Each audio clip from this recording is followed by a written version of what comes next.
ఆ ఏదైతే జరగొద్దు అనుకున్నామో అదే జరుగుతున్నది తెలంగాణలో. ఆంధ్రాలో నౌకర్లు చేసేటోళ్ళు డిప్యూటేషన్ల పేరుతోని ఇక్కడికి చేరి మన మీద పెత్తనం చేసిండ్రు. మనకు ఉద్యోగాలు లేకుండా చేసిండ్రని మనోళ్ళు 1969ల తెలంగాణ ఉద్యమం మొదలుపెట్టిండ్రు. అగో దాన్ని మళ్ళా మొదటికి తీసుకొస్తున్నారు. ఆనాడు కొత్తగూడ థర్మల్ పవర్ పాయింట్ల మొత్తం ఆంధ్రోళనే తీసుకొచ్చినట్టే ఇప్పుడు మన రాష్ట్రం మనకు వచ్చినాక కూడా ఆంధ్ర నుంచి 3 ఏళ్ళు తెలంగాణలో కొలువులు చేసేదానికి బదిలీ కాగితాలు టేబుల్ల మీద టకా టకాగా కదులుతున్నాయి. ఏపీ జెన్కోల అసిస్టెంట్ ఎగ్జిక్యూటివ్ ఇంజనీర్గా డ్యూటీ చేసే రాజేశ్వరిని టీజీఎస్పీ డీసీఎల్కు బదిలీ మీద రాబోతున్నదట. అంటే చూడుండ్రి, ఏదైతే జరగొద్దని కొట్లాడినామో ఎన్నెన్ని పోరాటాలు చేసినామో అవన్నీ గంగల కలుపుతున్నారు. మీకు మాకు పొత్తు వద్దనే కదా, మహారాష్ట్రం మాకు కావాలనే కదా కొట్లాడింది.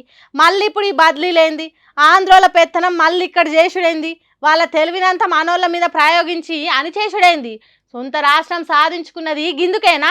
తెలంగాణ రాష్ట్రాన్ని ఏలుతున్న కాంగ్రెస్ సర్కారు సీఎం రేవంత్ రెడ్డి బదిలీలకు ఎందుకు ఓకే చెప్పిండు? 1200 అమరుల త్యాగాలు ఉతయేనా? ఎసోంటి పొత్తులు ఉండొద్దావు ఆంధ్రకు తెలంగాణకు నడుమ అని దేని దానికి వంచుకుంటే మళ్ళీ ఇదేంది చిన్న చిన్నగా తెలంగాణను మళ్ళీ ఆంధ్రాలో కలిపే కుట్రలు ఏమైనా జరుగుతున్నాయా వెనక మరలా అని అంటుర్రు ఈ ముచ్చట తెలిసిన తెలంగాణ వాదులు. ఈ కాంగ్రెస్ పాలకులు తెలంగాణను ఏం చేస్తారో ఏమో అని భయపడుతున్నారట ఉద్యోగాలు చేస్తున్నోళ్ళు. ఏందో ఏమో పోన్రి.